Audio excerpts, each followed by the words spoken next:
Can you talk me through a little bit, like when we 4 years ago or 5 years ago, for example, in this particular location, the place where we're now standing in a nicely completed new Kaumatua apartment, nice two-bedroom apartment with lovely carpets and all that sort of stuff. How do I get one? Exactly. I was saying earlier, I'd like to live here too. This was just a huge, big green field growing. Horse paddock. It was a horses were there? Yeah, look, had a long history of being a vacant space that people enjoyed. I've got a video from the early 1970s that someone took of down at the waterfront, which is mangroves now. There was a launch tied up at a little jetty, and people were swinging off a rope hanging from a puakawa into clear seawater. Fantastic. Right. And so enjoying that beach. So it's come from that sort of that historical situation. Yep. It's been a horse paddock. It's been somewhere where kids have been playing here over the years because it's part of their neighbourhood. And we took that green fields and then came along, talked to the wider community, the neighbours. So that's like next door here, we've got Clendon and we've got Papakura and Manurewa and closer in. More closer in. Closer in. Yeah, more closer in. So that's the people who were going to be material affected by whatever we did here.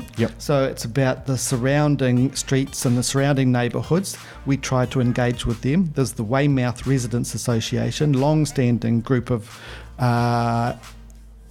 people who are keenly concerned about their community. Yes.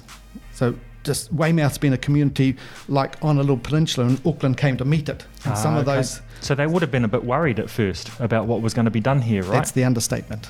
Okay, so they were very worried. They were quite vocal about that? Very, yes. I used to turn up to their meetings and have quite a job to put our perspective, the Housing Foundation's perspective, because I know how the great families that would come into this development. And I had a lot of prejudice and bias against sort of what they saw as like a Housing New Zealand type of operation.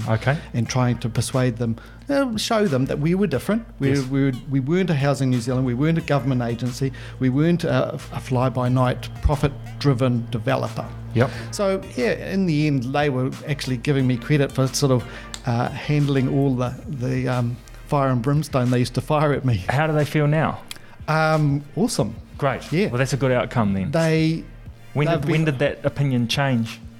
Probably after I kept on coming, kept on going to their meetings, kept on putting my perspective and addressing all their concerns. They mightn't have accepted what I was saying initially, but I just kept on coming with our perspective, and eventually people then get past what they think is going to happen and they realise what is happening. Right. And then they start to get to know some people. Oh, they're out walking their dog. They meet other people from this community. Oh, they're just like us. In fact, they're decent, hard-working Kiwis who have got into their own home. Right. Oh, I like the sound of this. So this is what we rode that wave with the wider community, and until we can swing them around to thinking, this is really good for Auckland. This is good for New Zealand. This is having hard-working Kiwis getting into their first home, getting a foot on the property ladder. That's not a bad thing. Right. So the proof is in the pudding then. So, there's evidence now here and in many other places where... This has been awesome in terms of the example of Waimahia.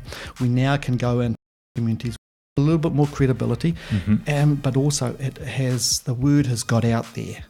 People talk to their whānau, their workmates, and it's not a hard sort of sell that they don't know us anymore.